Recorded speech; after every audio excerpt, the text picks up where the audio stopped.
પ્રકરણ 15 સરકાર. બરાબર, એટલે કે આપણો સરકાર. તો કે તમે જાણો છો બાળકો કે આપણો દેશ ભારત દુનિયામાં સૌથી મોટી લોકશાહી ધરાવતો દેશ છે. લોકશાહી એટલે શું એના વિશે તમે જાણો છો કે નહીં એમ, બરાબર. તો એના વિશે આપણે જાણીએ. તો કે લોકશાહી એટલે શું? લોકોથી, લોકો વડે અને લોકો માટે ચાલતી શાસન વ્યવસ્થાને લોકશાહી શાસન વ્યવસ્થા કહેવામાં આવે છે. લોકશાહી શાસન વ્યવસ્થામાં સરકાર મહત્વનું અને આગવું સ્થાન ધરાવે છે. બરાબર, જ્યાં મુખ્યમંત્રીને બધા જેમ ઘરનો વહીવટ અને સંચાલન વડીલો કરે છે, બસ આ જ રીતે દેશનું સંચાલન સરકાર કરે છે. તમે છાપાઓમાં, દૈનિક પત્રો, બરાબર, ટેલિવિઝન કે વાતચીત્રમાં સરકાર શબ્દ સાંભળતા હોઈએ છીએ. બરાબર, આ સરકાર વિશેનું તમે જુઓ જ છો. તમે જાણો છો કે દરેક દેશને જુદા જુદા નિર્ણયો લેવા માટે તેમજ કામ કરવા માટે સરકારની જરૂર પડે છે. શાળાઓ, રસ્તાઓ વગેરે ક્યાં બનાવવા, ચીજ વસ્તુઓના ભાવ વધારવા કે ઘટાડવા, વીજળીની સુવિધાઓ કેવી રીતે પૂરી પાડવી વગેરે વસ્તુ અંગેના સરકારો નિર્ણય લે છે. સરકાર કાયદો બનાવનારી અને તેને અમલમાં મુકાવનારી એક સંસ્થા છે.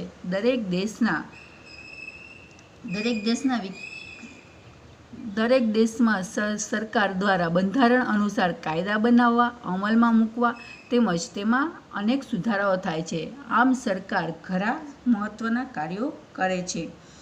આપણી વર્તમાનપત્રમાં આવતા સમાચારોને આધારે સરકારના કાયદાઓ વિશે જાણી શકીએ છીએ. પ્રવૃત્તિ: દૈનિક પત્રો અન્ય સાહિત્યમાંથી સરકારના સંદર્ભમાં છપાયેલા વિગતો એકઠી કરી સરકારના કાર્યો અંગે સંગ્રહ પોથીનું નિર્માણ કરો. સરકારના કાર્યો અને જીવનમાં સુવિધાઓ અંગે ચર્ચા કરી વિવિધ સુવિધાઓની યાદી તૈયાર કરો. આટલું જાણો. સરકાર એટલે કાયદો બનાવનારી અને તેને અમલમાં મૂકનારી સંસ્થા છે. દરેક રાજ્યની સફળતા માટે સુવ્યવસ્થિત અને સુદૃઢ સરકાર કે રાજ્યતંત્ર અનિવાર્ય છે. દરેક રાજ્યો, બરાબર, તમે જોયું ભારત દેશમાં આપણે 29 રાજ્યો છે. તો 29 રાજ્યોની અલગ અલગ સરકાર હોય છે. મેઇન સરકાર છે એ દિલ્હીમાં હોય છે. બરાબર, ધારો કે નરેન્દ્ર મોદી વડાપ્રધાન, બરાબર, એ મેઇન હોય છે. પણ એના નીચે બીજા 29 રાજ્યોના અલગ અલગ ધારાસભ્યો, અલગ અલગ મુખ્યમંત્રીઓ, બરાબર, આવું બધું અલગ અલગ હોય છે. રાજ્ય પોતાનું હેતુ સરકાર રૂપી સાધન દ્વારા સિદ્ધ કરે છે. સરકાર જ રાજ્યમાં કાયદા દ્વારા સુવ્યવસ્થા અને શાંતિ સ્થાપે છે અને જાળવે છે. રાજ્યના વહીવટનું કાર્ય કરનાર સંસ્થા એટલે સરકાર. સરકાર ન હોય તો શાંતિ, વ્યવસ્થા અને વિકાસ ન હોય. એટલે જ કે રાજ્યનો જ હોય.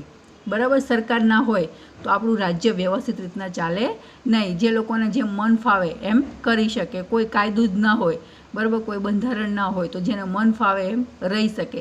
તો એના માટે આપણો દેશ વ્યવસ્થિત ચાલી શકે નહીં. એટલે સરકાર ખૂબ જ આવશ્યકનું અંગ છે. આમ સરકાર એ રાજ્ય માટે અનિવાર્ય છે અને તે અગત્યનું અંગ છે.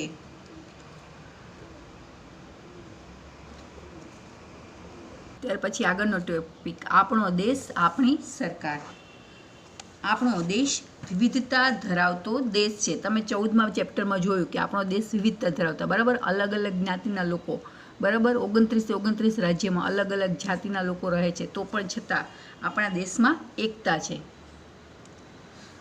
દુનિયામાં સૌથી મોટી લોકશાહી અને વિશ્વમાં સૌથી વધુ મતદાર ધરાવતો આપણો દેશ છે.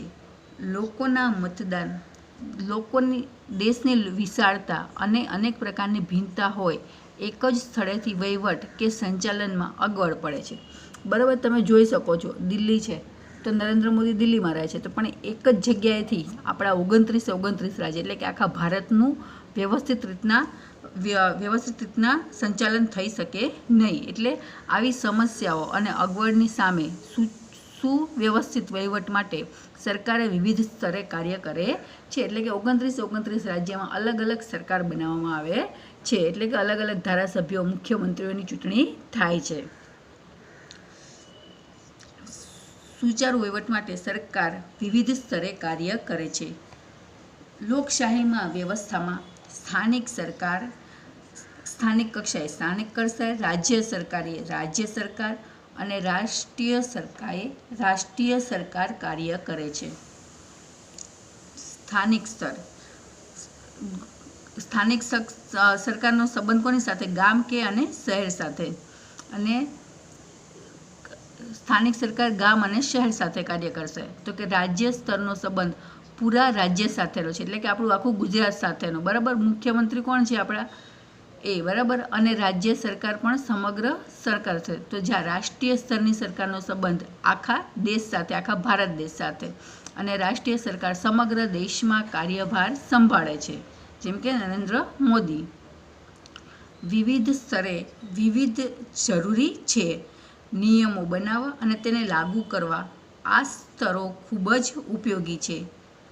દેશને નિભાવવા, વિકાસ અને કાયદા વ્યવસ્થાની જાળવણી માટે સરકાર તેના વિવિધ સ્તરો વિશે આપણે જાણ્યું. આપણા દેશમાં લોકશાહી વ્યવસ્થાનો સ્વીકાર કરવામાં આવ્યો છે. દુનિયામાં સરકારના સંદર્ભે સરકાર અને તેની રચનાને આધારે સરકાર કે શાસન વ્યવસ્થામાં વિવિધતા જોવા મળે. વિવિધ સ્તરે વિવિધ પ્રકારની સરકાર કાર્ય કરે છે. જેમ કે સ્થાનિક એટલે કે ગામ અને શહેર. રાજ્ય તો કે આખા સમગ્ર આપણું જે ગુજરાત રાજ્ય છે, બરાબર, તો એના મુખ્યમંત્રી જે છે વિજય રૂપાણી, બરાબર, તો એ કાર્ય કરે. અને રાષ્ટ્રીય સરકાર એટલે કે આખા દેશમાં તો કે વડાપ્રધાન જે છે નરેન્દ્ર મોદી આ રીતના કામ કરે છે. તો કે આપણા દેશને વ્યવસ્થિત ચલાવવા માટે તો કે નિયમો બનાવવા અને તેનું લાગુ કરવા આ સ્તરો ખૂબ જ ઉપયોગી છે. એટલે કે સરકારની ખૂબ જ ઉપયોગિતા છે. દેશને નિભાવવા, વિકાસ અને કાયદા વ્યવસ્થાની જાળવણી માટે સરકાર અને તેના વિવિધ સ્તરો વિશે આપણે જાણ્યું. બરાબર, કે કઈ સરકાર છે અને કયા કયા સ્તરો છે. એના વિવિધ સ્તરો કેટલા છે? 3. બરાબર, સ્થાનિક સરકાર, રાજ્ય સરકાર અને રાષ્ટ્રીય સરકાર. આપણા દેશમાં લોકશાહી વ્યવસ્થાનો સ્વીકાર કરવામાં આવ્યો છે. લોકશાહી તો તમે જાણી જ ગયા, બરાબર. દુનિયામાં સરકારના સંદર્ભ, સરકાર અને તેની રચનાને આધારે સરકાર કે શાસન વ્યવસ્થામાં વિવિધતા જોવા મળે છે. બરાબર, અલગ અલગ પ્રકારની શાસન વ્યવસ્થાઓ જોવા મળે છે.